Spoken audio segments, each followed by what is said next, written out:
What's up, comic book fans? Pete here from Comic Books Transformed, where me and my good friend over there, Brian, discuss comic books that have been adapted into streaming shows and movies. Today, we are continuing our discussion of Fallout Season 2. We're up to Episode 7, which is the penultimate episode, and we got a lot of Canadian action in this episode. Brian, I kind of wanted to start this off by just asking you, I know we talked about this last week, but, like, what do you know about Canada in the Fallout universe? So it's again the shows we watch sort of are reflections of some kind of real life event here. So in the Fallout universe, the U.S. does annex Canada in a bloody war. So Canadians do hate Americans, probably like they do today. Oh, nice. Okay. So maybe not to that extreme yet, but yes, the U.S. annexed Canada, and that's why there's a lot of tension there. And yeah, that's basically all I can say about it, really. But yes, they don't like us. Okay.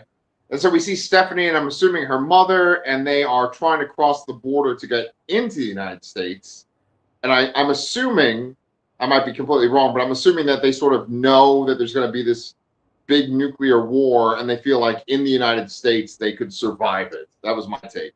I'm not sure why they chose. I don't know why they chose to come to the U.S. because the people were at odds. Doesn't really make sense for them to come into enemy territory in a way. So I'm not really sure about that. I don't know how close or how public knowledge that threat of war was, or that nuclear holocaust kind of thing was happening. How much people were aware of that.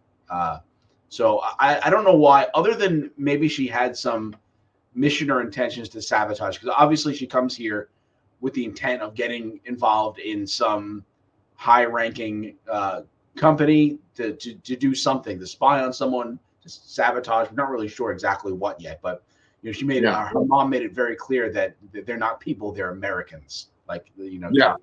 As a very negative point. Right.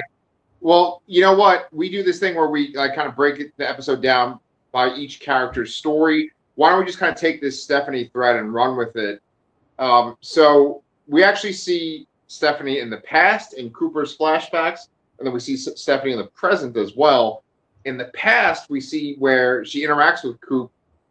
He's, I think, in Vegas at that point. And after with Mr. House, and after they extracted the cold fusion from Hank. It's also funny that I thought in one of the previous episodes that one of the women that walks up to Coop in the lobby was Stephanie, but I don't think it was actually. So it's funny that ended up happening anyway. Right. In a way, but she seems to be like a maid in the hotel they were staying at, and just so happens to walk in on this situation where Hank is unconscious, and and he's involved in this whole thing. Yeah. So I mean, it's interesting because it adds this whole other layer to this character where she's part of this sort of secret cabal that is, I guess, I mean, I'm sorry. Like last week, did we say that we think that like Hank and Mr. House and Stephanie and then the woman from Deadpool are all part of the Enclave? Is that our assumption, or no? I don't think they're part of the Enclave. Well, I'm not sure about Hank. I don't believe Mr. House is part of the Enclave. I think well, I'll save this what I think till we get to another portion of this, but I mean, I don't know. Maybe I should just mention it now. I don't know how to talk around this without saying it. So so the end of the episode, we actually see Coop hand over the cold fusion to the president, who's known as the last American president in the Fallout universe, via meeting with that representative that he helped, not get arrested earlier in the episode. They're members of the Enclave, or at least the president is. So Oh, okay, yeah, okay. so that's what I'm thinking. I Okay. mean, Now, I know the president is like I'm very sure of that, but so that's why I don't know where Mr. House is not part of that. He was trying to get the cold fusion and he didn't, so that's okay. why. So he's not part of that. I don't know about Hank,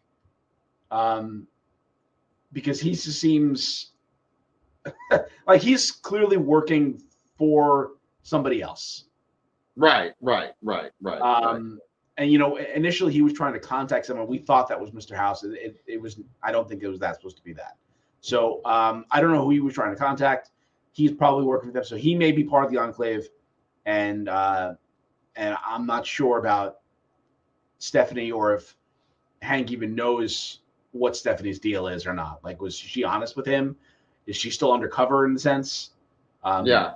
What is her still? What is her goal? I mean, she was trying to get that box that was in Hank's office. I think she does open it, but I don't remember what was in there.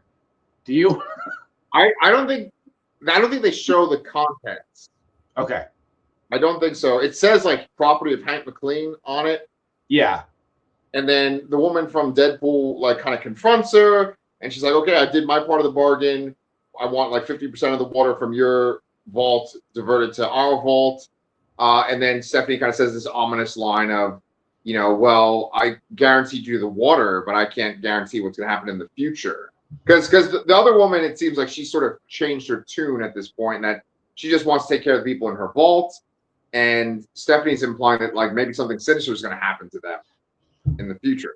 Yeah, so we still don't exactly know what the experiments were for these vaults, so that probably has something to do with it. I do think that now that we know that Stephanie knows Hank and that's how she got involved, I think she may be involved with whatever his plans are, and that Betty was the secretary. Was oh my God, what's Cooper's wife's name?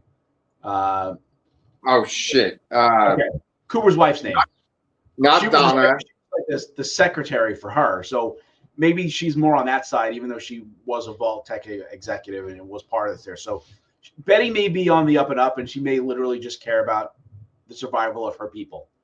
And I think Stephanie still maybe just trying to exact revenge, and she knows what's some experiment, whatever experiment is going to happen with that vault.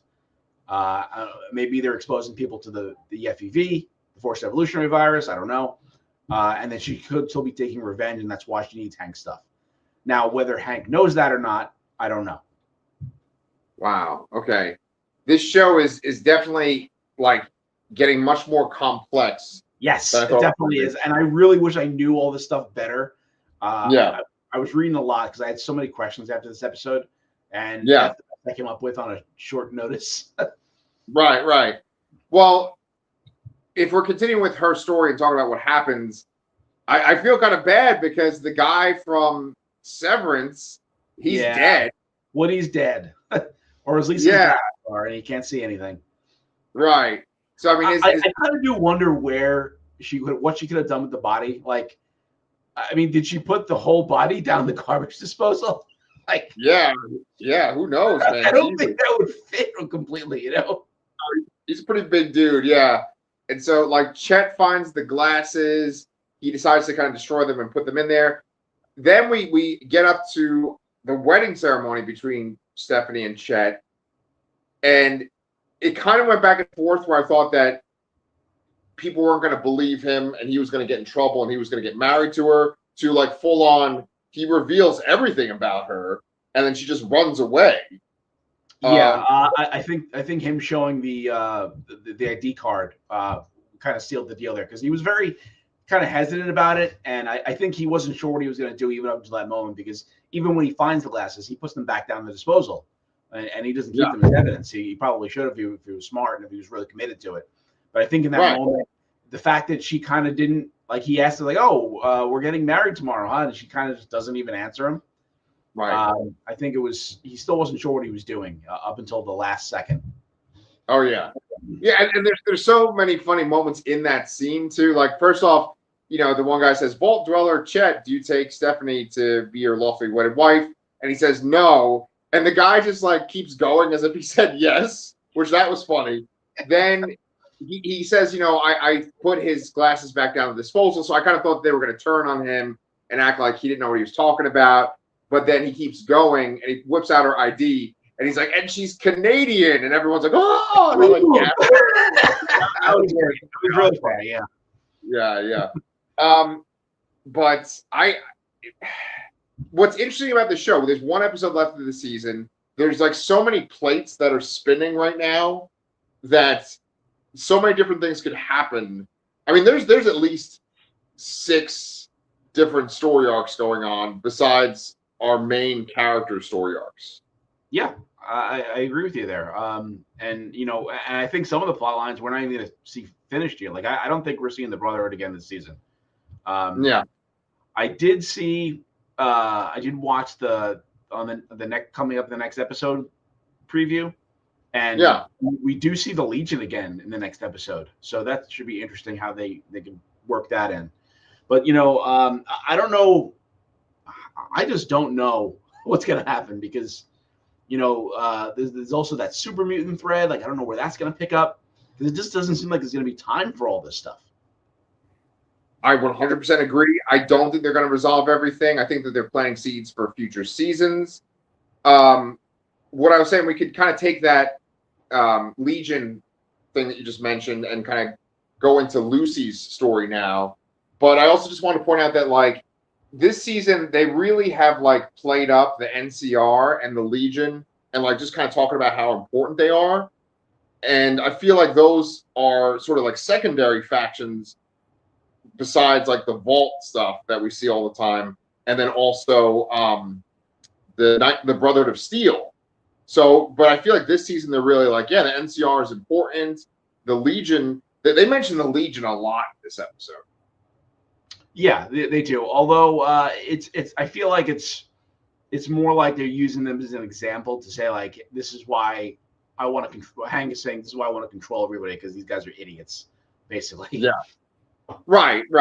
And we see one of those idiots when Lucy is going with her father on a golf cart, and she doesn't even know what a golf cart is, which is this great little joke right there. I also laughed pretty hard at the scene where she's like, "Why are there 2 pedals in?" And she had both pedals at the same foot on each pedal.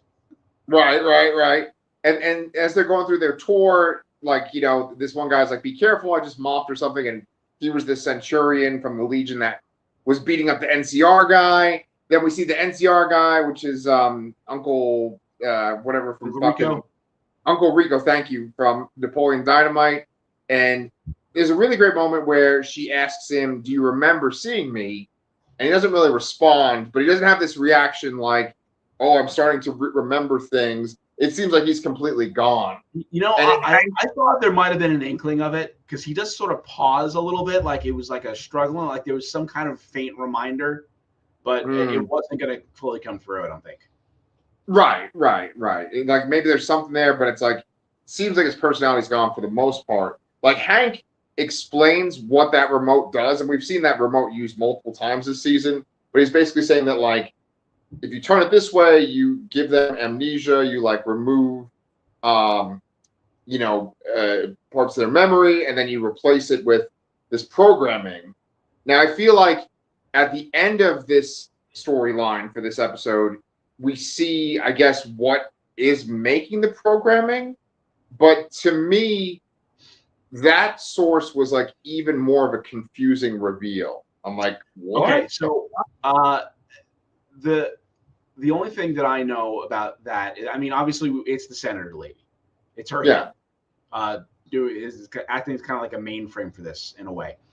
The only thing I can comment on here is that, and this is probably a spoiler for the new Vegas game, is that is how Mr. House survives. He puts himself in some kind of state that's not quite cryo, but he has that helmet thing on him. That's how he's controlling something. And he is alive like 200 years later, but I don't think he's alive anymore. I'm not sure about that. But that was part of the new Vegas game where he and he had a helmet, the helmet similar to that.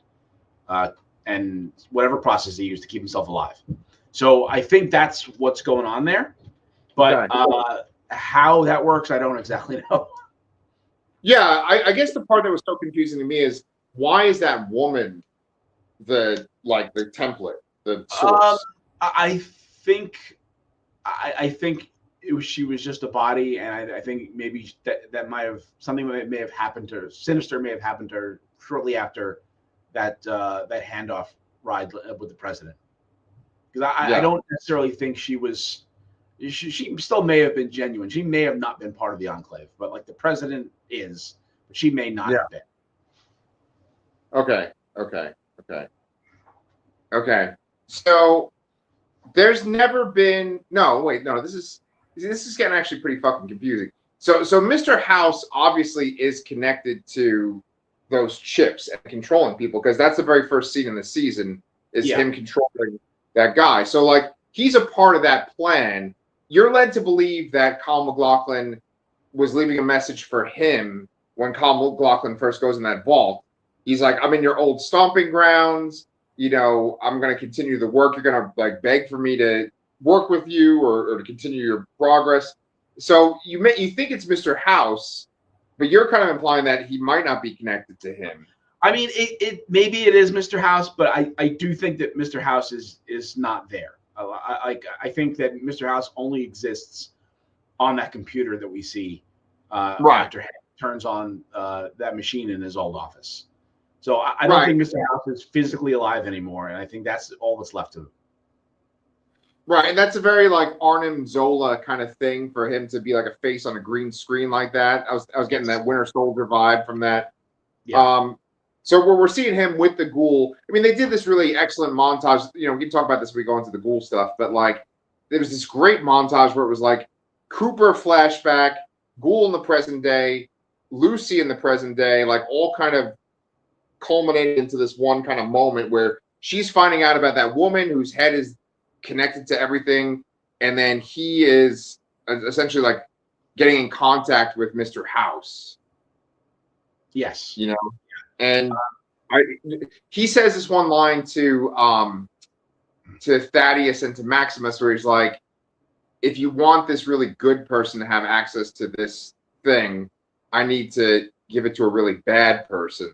And So I love, I'm sorry, go I ahead. love that line so much, especially because I think it implies that, because Maximus is holding the cold fusion. So he says, if you want to save this good person that you want to give it to, you need to give it to a bad person first. I thought he was implying himself, but no, he's implying Mr. House.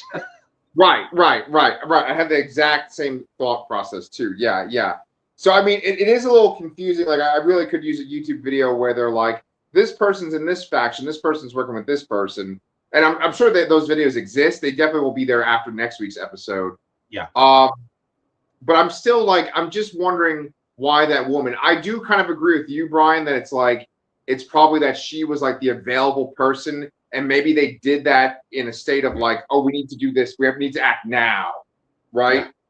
But I was wondering if there was some kind of commentary about that, right? Because man, this is such an abstract and weird conversation, but like the people that are in the vault that are being controlled by Hank McClane, they have this sort of like optimistic kind of vault, like eccentric optimism, right? And like, do you think that that's because they're connected to this lady? Maybe that could be why, because she does have this kind of more docile attitude, so it would sort of make sense that's why they're all acting like that. Yeah. But okay. Oh God, I'm sorry to like put this to you, on a live recording and stuff like this. But do you feel like that's a commentary by the show, or like even by like the Enclave or whoever the fuck is pulling the strings? That it's like that's how you control people with idealism, where it's like the real people that control everyone, that pull the strings, they're the cynical, selfish, greedy people that'll do anything. And then the people that like will put up with whatever and be controlled are the idealistic people. Yeah, I think those people in power want everyone to be complacent. They don't want free thinking. They want complete control and complacency. Okay. I definitely want like more out of Clancy Brown. I want to see more of that woman. I kind of was under the impression like Cooper was going to give her that cold fusion, and then there was going to be just like a bunch of gunfire, and people were going to like take it from them. But then since you're saying, yeah. So the reason I came to that conclusion is because when in the previous episode, Mr. House says to Cooper, said that you getting a hold of this, or you being involved here, moves up the date of the bomb dropping by a month. That's why, because he gets the cold fusion and he hands it to the president. That's why it gets moved up, I think. Oh, that is hot. That is hot. So, yeah, there's definitely shit going on with the Enclave and this. Yeah. Okay. And it's just interesting to remember too that the guy Michael Emerson, his character, his name is so weird. It's like Sizzy Wizlig or something like that. Like, it's something really weird like that. That's probably wrong. Wizzy Sizzling. It's something so effing weird. Oh my god! I want to go back and go ahead. We're clearly reminded in the previous episode that he is a part of the Enclave, and because he's kind of threatening Barbara Howard.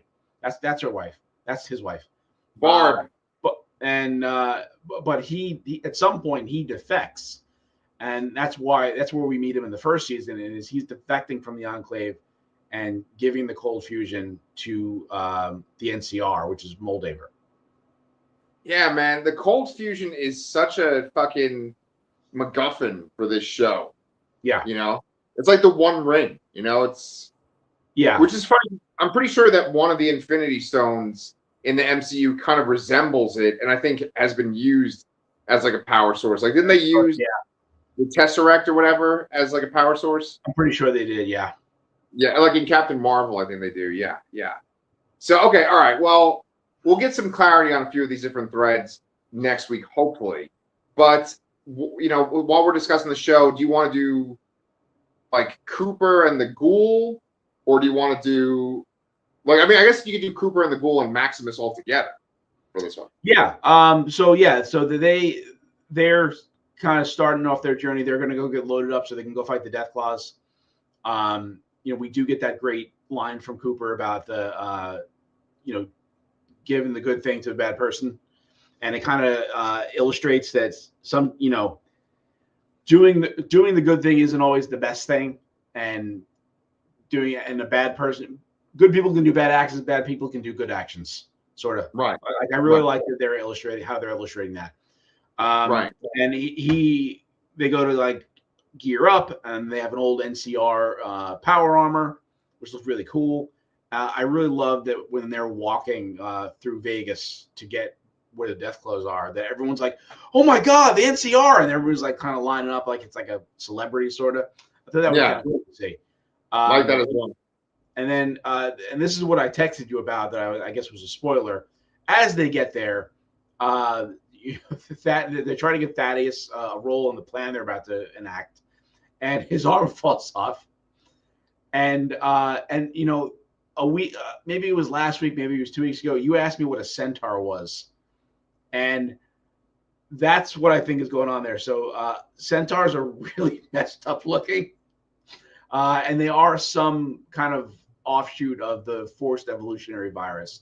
So the mouth he shows on his over here, the fact that his arm falls off, the fact that he still has his nose and all that, he is very likely turning into a centaur. Now, other people have also argued that he's turning into this other something else. There's this character named Harold, who's like a tree or something like that. But there was a point where the dog licked him. And that's a portion of the centaur's DNA, sort of. It's sort of like a hybrid with animal DNA in it. So somebody thinks that when the dog licked him, it somehow got animal DNA involved in this whole thing, and that's why he's going to turn into a centaur. And look them up because they look gross. Okay. Yeah, it's fun watching him. I mean, he's sitting there trying to bond with the Ghoul about being a Ghoul. Yeah. And he's just assuming, just like the audience is kind of assuming, because that's what we've been told by the show. But then it's like, no, he's something more. And I like that the ghoul, there isn't a line where the ghoul's like, oh, you're something else. He just kind of just doesn't say anything, basically. Yeah, he kind of stares at him like, I don't know, buddy. Right.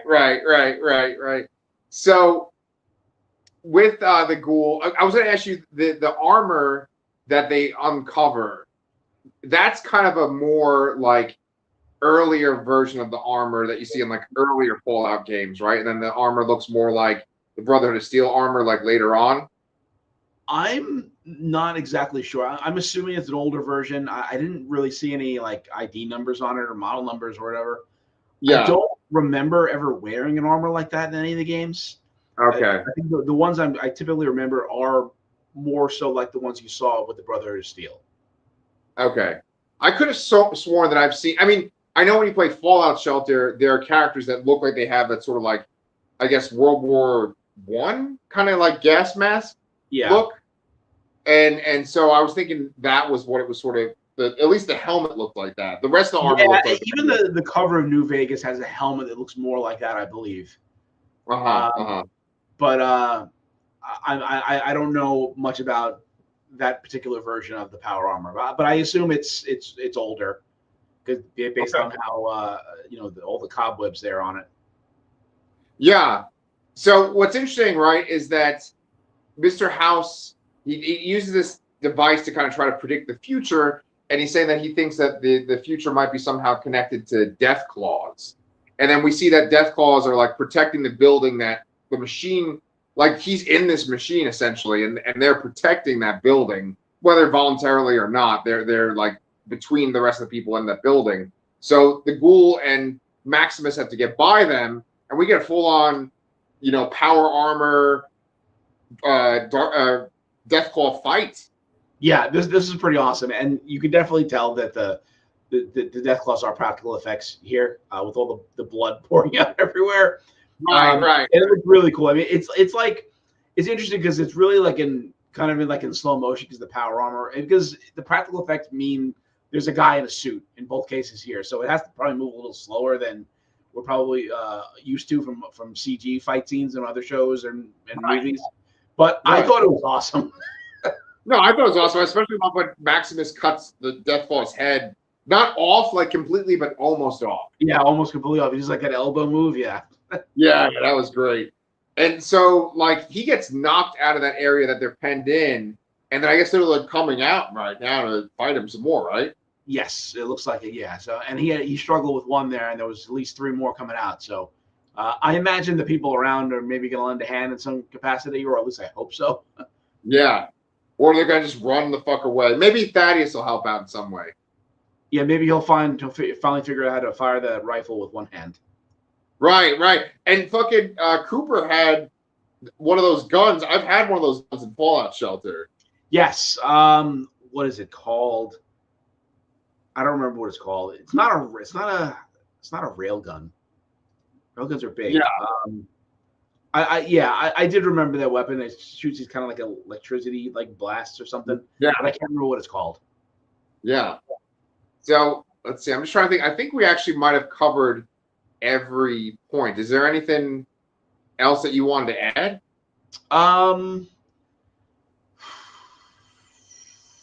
We didn't talk about Norm. They didn't really show much there.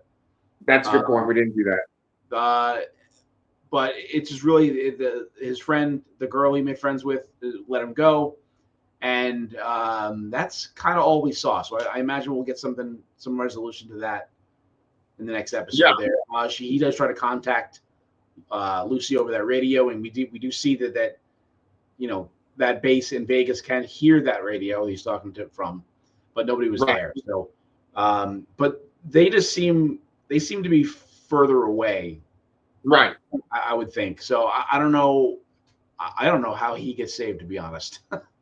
Yeah. Well, it's kind of funny because in one of the scenes before they cut to another scene, one of the vault dwellers just like smashes his head in with like a piece of metal or stone or whatever. Yeah, that's right. I was like, he's gonna be fucking dead, but I mean, he seemed to be okay. He's a little guy too. I know. And I liked that Hank referenced Norm when he was making the meal for Lucy. Yeah. He's like, oh, you like potatoes, not like Norm. It's kind of like just kind of reminding that they're all family that have had like these crazy adventures since the first episode. Yes. Yeah. Yeah. I don't know, man. I really fucking dig this show. It's funny because you were just texting me saying how there's this big gap after Wonder Man, and I just really love these fucking Amazon shows, you know?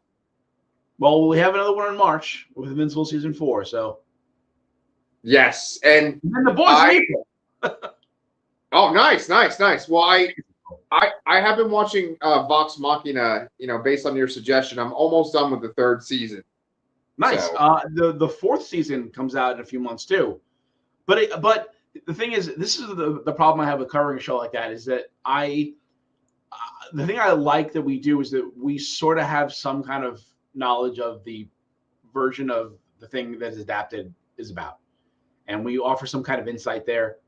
And I have zero insight into Critical Role, so Yep. Like, I feel like we probably could cover it, but you know, I don't know what we really say about it, I guess. Yeah, no, I understand. Did I show you this book? Show my fat body on YouTube here, but did I show you this book before? Oh, nice. No, I don't think so. I think it maybe told me about it. Yeah, but like, you know, it's got like pictures, like that's the Keyleth or whatever on there. Like it has like, all the voice actors. But I kind of like learned about the lore of the show, or like of the world and stuff by reading this book. Nice. Yeah, it's a beautiful book. I mean, maybe you can even get it from your library.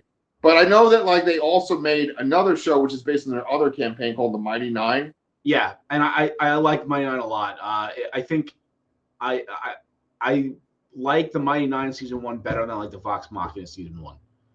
Okay. I think they hit a stride, and I think they have a better idea of how to adapt and change things, I guess, because I think they do have to change some things to make it the narrative flow a little smoother. But the second campaign sucked me in a lot faster than Vox Machina did. And then what? There's 2 seasons of that? Just one so far. No, just one so far. And it's like the same voice actors, right? Because they're the same people. Yep. Nice. Oh, okay. Well, I'm gonna check that out, Brian. But I also am gonna watch Dark. Oh yes. Yeah. Because that's the one I know you're always pushing there too. So and make sure you watch it with subtitles. Don't do the dub. Oh no, yeah. Fuck the dub, man. Yeah. All right. Well, I think since we're talking about like 5 different other things, I think we're probably done with Fallout for today. I think we are. Yeah. So we're gonna go. Me and Brian are gonna go record a review of the first 2 episodes of Wonder Man. You guys want to check that out? Come back though for our next week's review of the finale of season 2 of Fallout. We really appreciate you guys, and we'll just be thinking about what we're gonna do next with what you call him, Wizzly Spixby or something. Oh God, Wizzy Silwig or something. Wizzy Silwig. Yeah, we'll look that. Yeah. Well, I gotta go to the bathroom and take a Wizzy 6 Big too. But anyway.